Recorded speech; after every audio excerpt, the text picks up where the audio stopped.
dear beloved, Boss Mike, Cervera.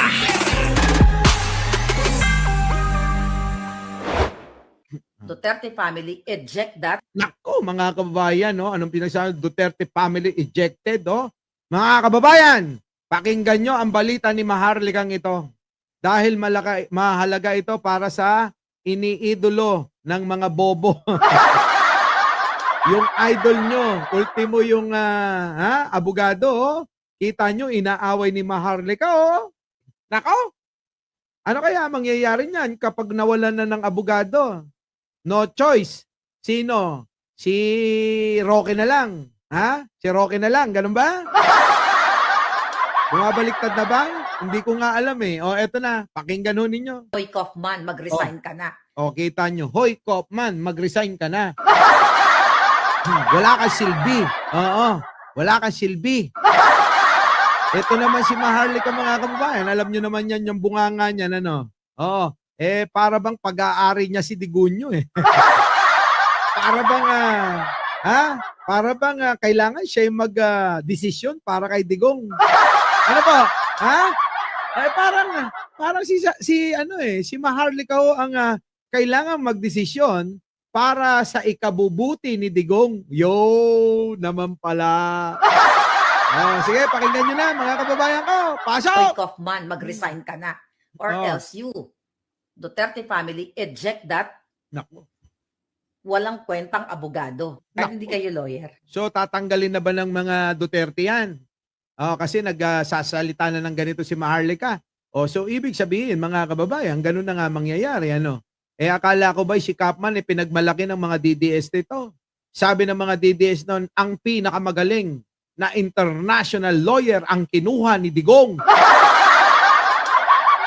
Kung pinakamagaling na pala si Kaufman na kinuha nila na mukhang sumusuko pa, paano yun? O baka naman gusto nyong kunin si Libayan. Oo, Libayan, payag ka ba? Maging abogado ni Digong? Oo, di ba? Bakit hindi mo nga naman i-offer yung sarili mo? Total naman di ba? Pinagtatanggol mo. Gawin mo yun. Offer mo yung sarili mo. Sabihin mo, ako na lang maging abogado. Pero teka muna. Ikaw ba'y accredited ng ICC? Baka hindi pa. No. So, ibig sabihin, hindi ka pa nga kilala. Sa pagpapractice ng abogado, mukhang lampa. Oo. Ganun ba yun? Kasi hindi ka namin nakikitang nagpa-practice. Gaano man lang, na magbalita ka na kahit pahapyaw-hapyaw lang. Dahil alam ko namang bawal na tinatalakay yung mga kaso na iyong hinahawakan. Kahit pahapyaw lang ba? Diba? Hahapyawan mo lang. Baka naman may naipanalo ka na, no? Diba? Baka naman naipanalo mo na yung kaso nung nagnakaw ng mangga. Pag malaki mo yung ganun. Kasi alam mo kapag nakikita nilang may pinapanalo ka, marami ang kukuha sa'yo. Pila-pila yan. Oo. Hindi na kaya ng oras mo. Pati yung pagbablog mo, maapektuhan pagka ganun. Si Libayan, mukhang konti lang yata kumukuha ng kliyente, no? Kasi marami hong oras mas maraming oras Delia sa Coco dun sa pagbablog. Sabi nga nung ibang kaibigan kong abogado kapag kaganyan, wala. Baka pipitsugin lang. Baka walang kumukuha. Baka walang kumukuha ng mga kliyente. Kaya maraming oras. Maraming oras. Jojo Villanueva, Diyos ko. Hindi kami makapunta dyan gawa ng ulan, yung mga gamit papadala na dyan siguro, itatry sa isang araw. Pag hindi na umulan, tuloy-tuloy na kami dyan. Diba? Time quest. Time quest. Ano masasabi mo? Kasi talagang ganun no? Sabi, libayan ba o di kaya libangan? Grabe ka naman, Zoe. Matindi ka naman. Oo. Mas gwapo naman si Libayan kaysa kay Banat Bay ng siguro mga isang basong tubig na pampaligo. Oo. Di ba? Oo. Oh, mga kababayan. Oo. Sabi ko nga ho sa inyo mga kababayan, sandamakmak ho ang mga kaibigan naming abogado ni Laila Collins. Di ba ba? Sandamakmak ho eh. Oo. Siyempre, nakikita namin yung kabisihan nila eh. Yung iba nasa, dahil magaling, mahusay, kinukuha bilang empleyado ng gobyerno. Yung iba naman, pila-pila yung mga kliyente, hindi na magkasya. Oo, yung oras nila, kakahiring, mga kababayan, ang daming pinagtatanggol sa korte. Di po ba? Ay pila-pila ho talaga.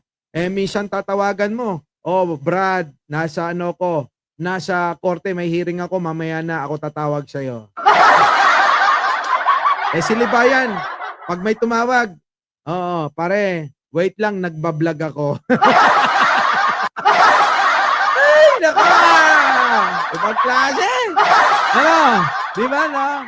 Pag may tumawag kay Libayan, pare, wait lang, nagbablog ako. Pero yung mga kababayan, yung mga kaibigan ko, pag tinawagan ko, pare, wait lang. Nasa hearing ako. Nako. Eto na. Libayan, baka gusto mong pumalit kay Kapman. Kumuha ka muna ng accreditation sa ICC. Kasi baka sipain ka pabalik ng Pilipinas. Eto na. Pasok. Hoy, Kaufman, mag-resign ka na. Nako. Or else you, Duterte family, eject that walang kwentang abogado. Walang kwenta. Kita nyo, sakit nun Oy, Libayan, kita mo si Kapman, sinasabihan ng kapwa mo DDS, walang kwentang abogado. Ikaw kaya, ano masasabi mo rito? Ay, kukontent niya yan. Mamaya lang mga kababayan, magla-live na yan. Wala daw kwenta na abogado si Kapman, sabi niya. Ngayon, tanong natin, Libayan, totoo ba yon? Wala daw kwenta. International lawyer, pinagmalaki ng mga DDS, ang pinakamagaling daw na abogado sa ibang bansa. Yun ang kinuha. Pero bakit ganito? Nababaliktad na. Kung dati puring-puri nyo siya, ngayon mga kababayan, abay, tignan nyo, kulang na lang mga kababayan, murahin niya. Ano to? Oo. Di ba?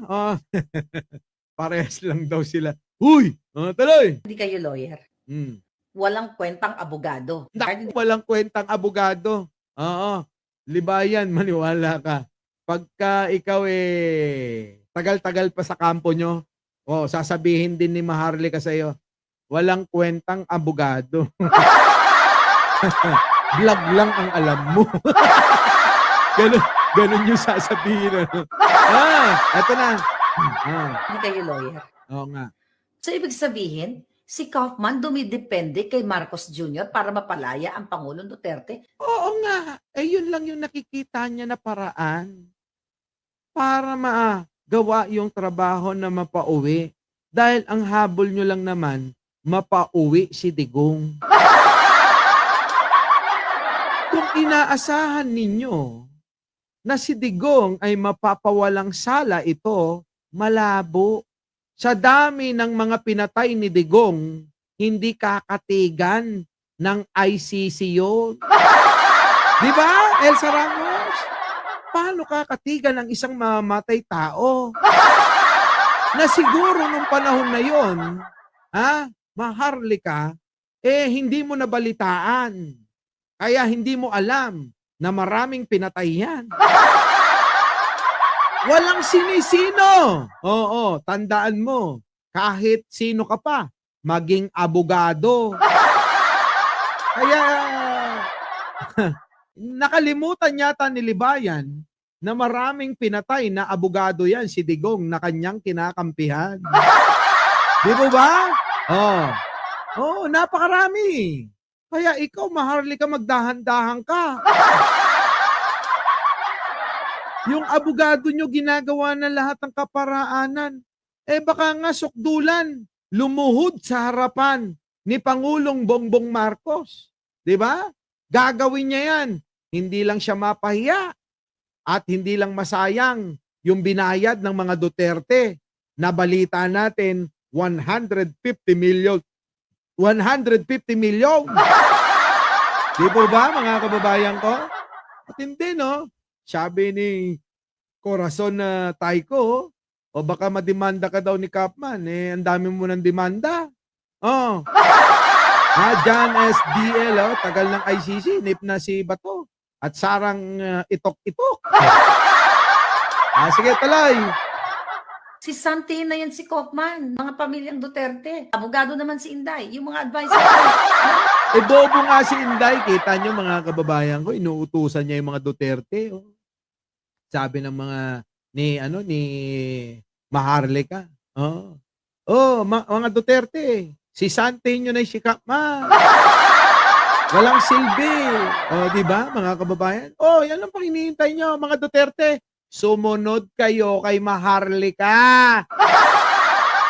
Sundin nyo siya. May pinag-uutos sa inyong mga Duterte. Ano? Pag hindi nyo sinunod yan, maniwala kayo.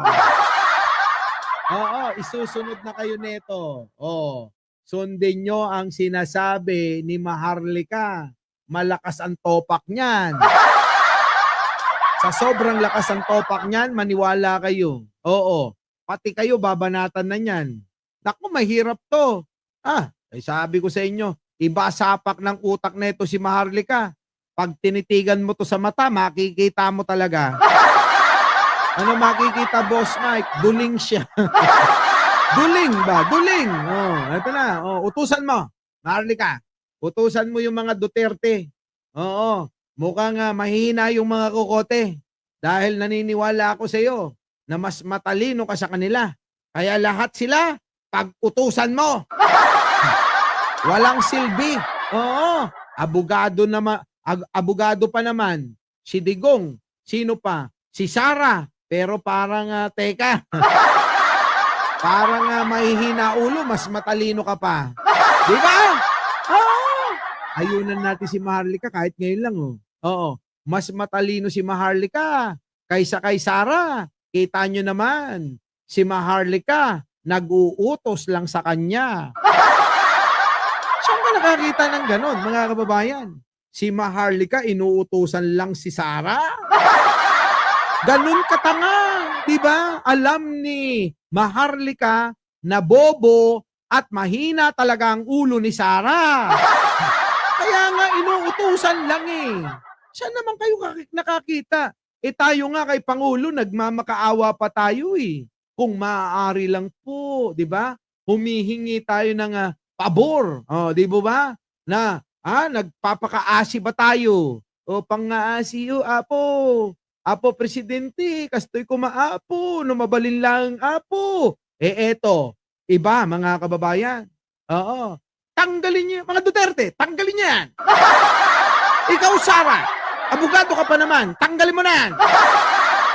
Diba, no?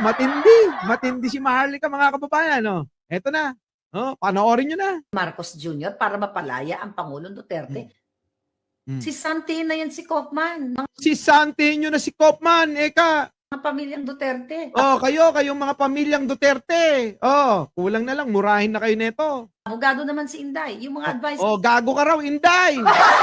Hindi, mali. Abogado, hindi abogago. Armor Tech 700, thank you naman po. Di ba? Sabi yung mga kababayan, abogado naman si Inday. Kala ko gago naman si Inday. Abogado naman si Inday. Di ba? Gago si Inday. Hindi, abogado. Gulo mo Kaufman, mga pamilyang Duterte. Abogado naman si Inday, yung mga advisor niya. Meron bang ganyan? Abogado? Kailangan imbitahin sa libangag para mapalaya si Pangulong Duterte. Putang ina, di na lang sana siya nag-abogado.